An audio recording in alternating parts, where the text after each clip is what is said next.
week's episode of Ushio and Tora. The evil of the Hakumen no Mono continues to haunt the world as it unleashes its monstrous avatars. Ushio and Tora also have a brand new rival in the form of Inasa Kirio and his very creepy demon. This is the episode of Ushio and Tora which honestly feels kind of like the turning point of the series. This is when the evil will finally start to creep out from the shadows, as well as the reveal of some big major characters such as Inasa Kirio, who seems to be sort of like the evil, darker version of Ushio. And is anybody else surprised that Kirio is actually male?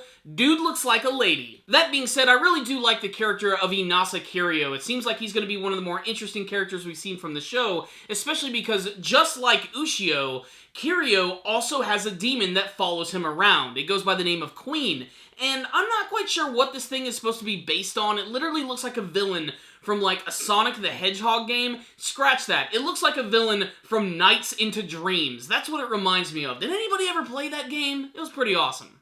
It's like a wizard mixed with a bird with like a single foot. It's really weird looking. The thing that's most interesting, though, about Inasa Kirio when compared to Ushio Aotsuki is that this is basically like the exact antithesis of that group. This is someone who doesn't really care about the well-being of others, and that includes both humans and yokai. Kirio is basically just trying to make a name for himself. That, and apparently, he's working for another avatar of the Hakumen no Mono who appears at the beginning of this episode, who's this one creepy-looking chick with flowing hair who's trying to find the red cloth which was actually wrapping up the Beast Spear, and she actually ends up taking out this old guy at the beginning of the episode by literally ripping his head off. I actually think that this girl is that one that we see in the second intro of Ushio and Tora, that weird monster that Ushio is actually fighting against. She just hasn't gone through that transformation sequence quite yet. But the big thing to take away from this episode is that the avatars of the Hakumen no Mono are going to be appearing. Basically, the avatars of the Hakumen no Mono are like the most powerful beings that are created from the body of this demon,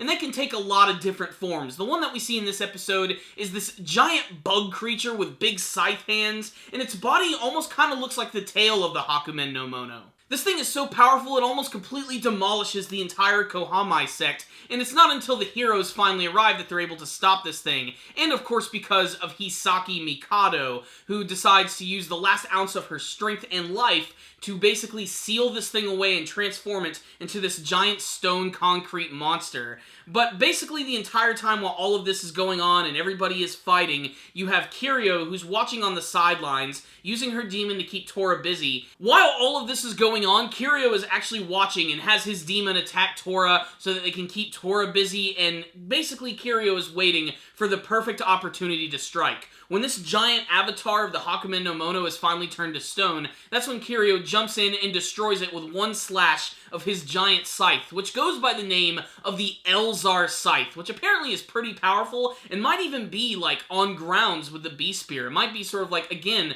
just like Kirio, like the perfect antithesis to that weapon. I really cannot wait to learn a little bit more about this character and why this successor of the Beast Spear has only been brought into the story as of this point. It really seems like Kirio is definitely going to be the most important successor of the Beast Spear, and probably the one that's going to drive Ushio and Tora the most insane. So what's the rundown on this week's episode of Ushio and Tora? It didn't take a whole day at school before Ushio had to leave again. What I think is most surprising is that in some ways they kind of abandoned the whole Ushio trying to find his mother's story arc, and basically he just returned to school, which honestly was kind of nice, just getting to see him in a more relaxing setting, and even Ushio himself commented that he liked being in school. It's been so long that he's been there just to be with his friends, but as soon as he gets home, it's only a matter of time before his father returns and claims that they need the power of the Beast Spear to fight against the evil avatars of the Hakumen no Mono. And probably my favorite thing about this episode, aside from the introduction of some of the brand new characters like Kirio, is just the design of that avatar. I mentioned that its body kind of looks like one of the tails of the Hakumen no Mono, and I think that's a theme